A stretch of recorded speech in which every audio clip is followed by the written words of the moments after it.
the Mavericks just win a clutch game?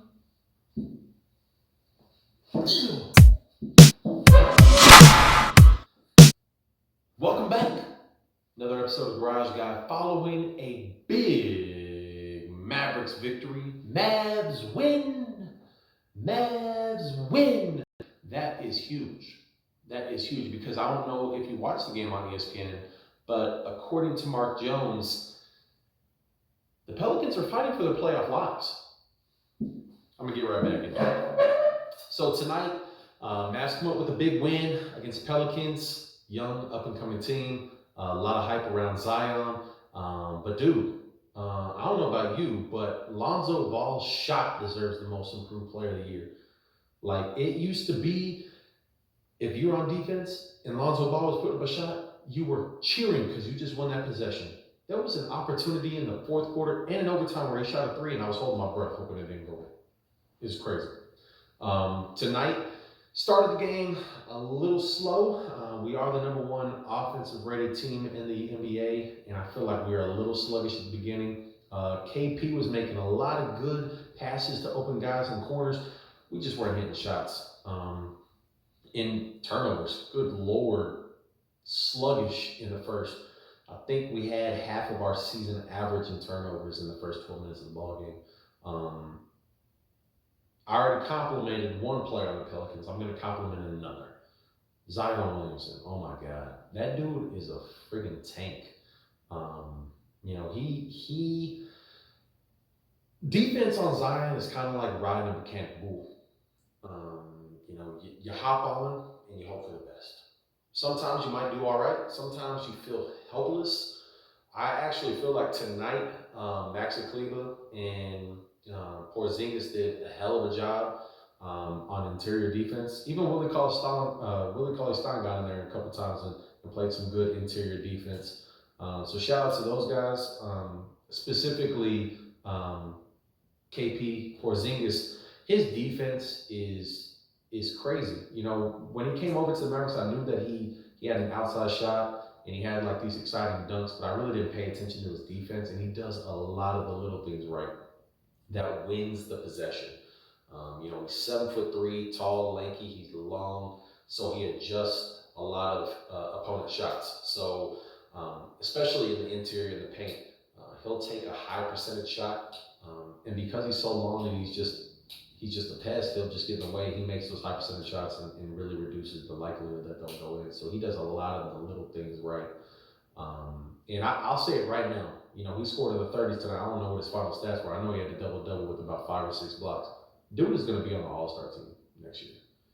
He's going to be on the All-Star team. And I don't know who he's going to replace. He might replace the guy he just went up against in Brandon Ingram. But if he's playing, there's no way, if he plays the way he's been playing over the past month, he gets left off that team.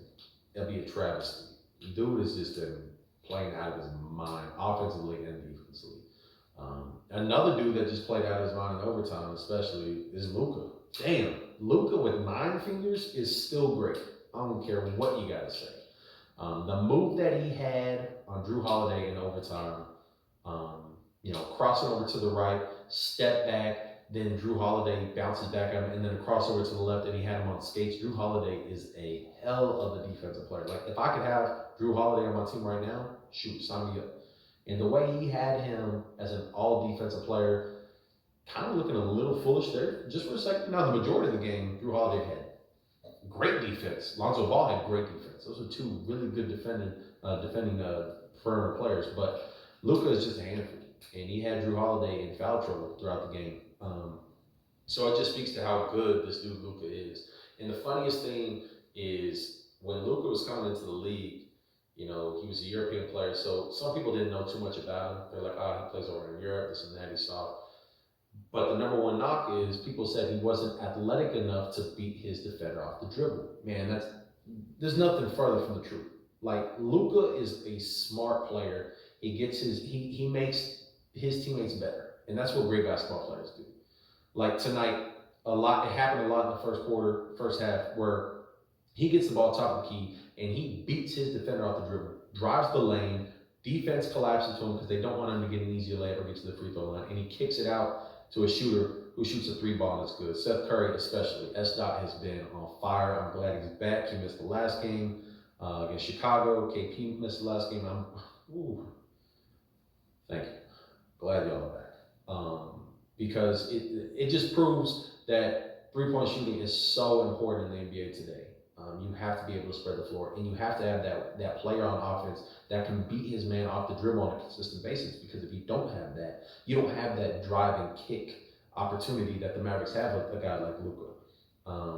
It's exciting to have a player like Trae Young or Steph Curry who can just, as soon as they cross half court, hell, even LeBron did it the other day, but they do it on a more regular basis. Where as soon as you pass half court, they can jack it up. That's exciting. It is. Don't get me wrong. But in my opinion, it's more important to have those guys that can sit around the perimeter. You can be 5 out and catch and shoot. Like Seth Curry is an historically great shooter because of what he does, and he does it well. And he did it again tonight. Another thing I'm excited to see. Thank you, Coach Carlisle, for staggering Luka and KP's minutes in the first half. Thank you. What that means is, at the beginning of the second quarter, there's always one of them on the floor because they play great together, but they play evenly as great when they're on the floor by themselves. Now, at times this season, especially lately, the bench has really let us down. Their defense is terrible, and they haven't been able to produce points. Today, Carlisle staggered the minutes in the first half, which meant that Luka, when he was on the bench, KP was on the floor getting points. When KP was on the bench, Luka was on the floor producing and getting points. So, thank you, Coach Carlisle. Now, that worked. I think he needs to figure out the rotation in the fourth quarter because KP didn't come off the floor. And toward the end of the fourth quarter, when you saw KP's shots, his three-point shots, even that last-second shot against Brandon Ingram, he didn't get his legs, underneath him, so his shot was coming up short. So that's something they got to figure out. But I think Carlisle's on to something, having one of those guys on the floor at the same time. I already talked about Alonzo's shot. Dude, at one point, I think he was 7 for 9 shooting the three ball. It's a good thing that he can't make a three-footer, though. Because in the fourth quarter in overtime, I think at one point he bricked a layup, a three-footer in which he overshot the rim completely.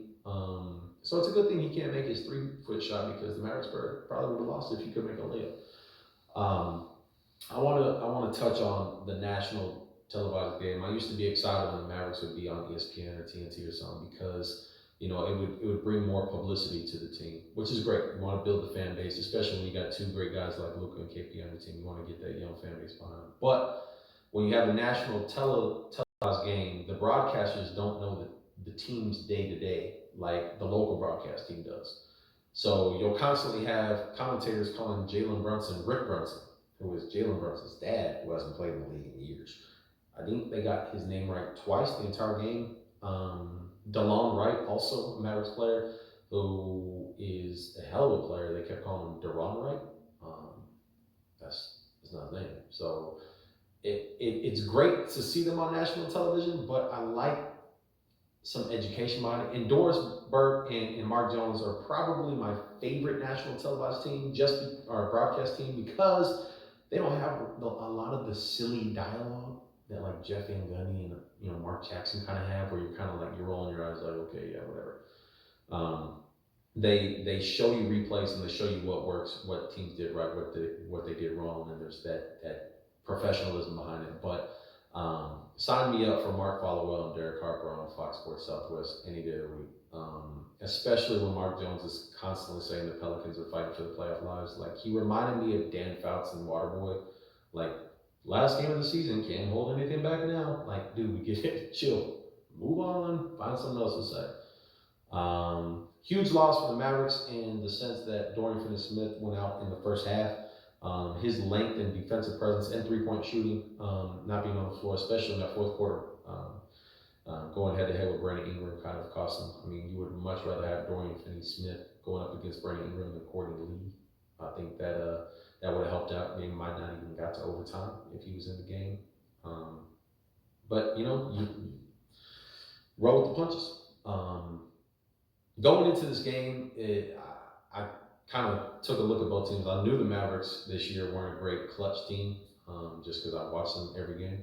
Also saw that the Pelicans have struggled clutch losses this year. They haven't been the greatest team, so I got a little nervous because typically when you're watching two good teams go head to head, you kind of look for those teams to who's going to make the most good plays is going to win the game. And in this case, there was a little bit of that. They played better in clutch time, but it was more who's going to make fewer bad plays. And Mavericks made fewer bad plays, and they won the game. So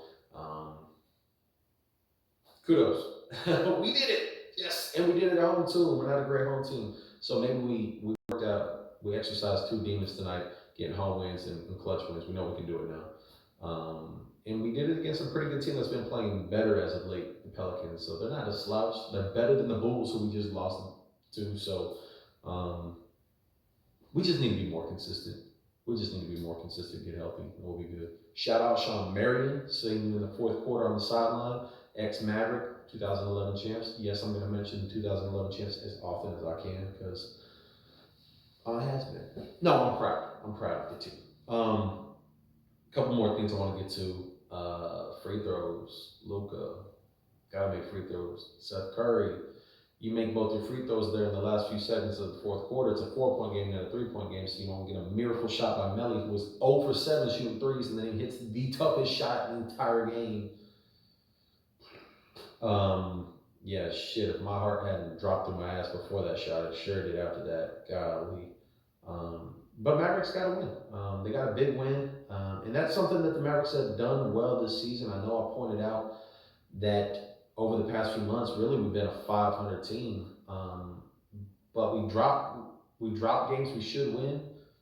Chicago. But we don't string together losses. We bounce back, we make adjustments. And that's something that you have to be good at as a young team. And the Mavericks are a young team. So we're going to have those ups and downs, but it's good to bounce back and have an up right after you have it down, which is good.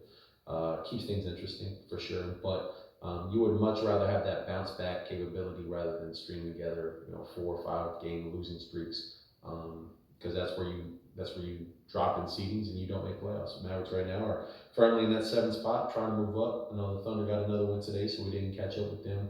But we're moving further and further ahead of that 8th spot. So I don't see the Mavericks dropping any further than 7. Would love to move up 5 spot at least, but getting to the playoffs is key. Got to get that experience. Got to get healthy. But I feel like if we're healthy in clicking on all cylinders going into playoff time, we can accomplish some things. So that's all I got for you tonight. Game coming up here against the Grizzlies, who are currently in the 8th spot. That's going to be a big game. It's gonna show us John Morant in action, Jaren Jackson Jr. So looking forward to seeing those guys play. Go head to head with the Mavs. Hopefully we can get another win, stack a winning streak together. But big